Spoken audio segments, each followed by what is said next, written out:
ঠিক আছে, আপনি যদি আপনার পিতাকে রাজি করিয়ে আমাকে বিয়ে করতে পারেন তবে আমি আর আপত্তি করব না। ঠিক আছে, তবে তাই হোক। আমি আমার পিতাকে রাজি করিয়ে ঠিক ফিরে আসব।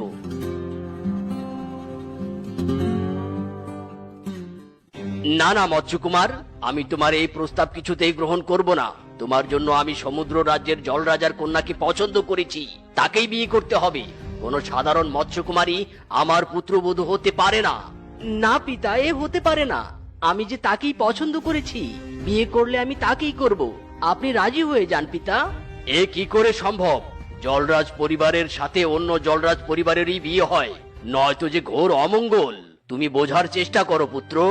আমি কোনো মঙ্গল অমঙ্গল মানি না। আপনি যদি এই বিয়ে মেনে না নেন, তবে আমি এই জলরাজ্য ত্যাগ করে সারা জীবনের জন্য চলে যাব। না পুত্র না, ঠিক আছে, আমি এই বিয়েতে রাজি। এক সাধারণ মৎস্যকুমারীকেই আমার পুত্রবধূ হিসেবে মেনে নিব।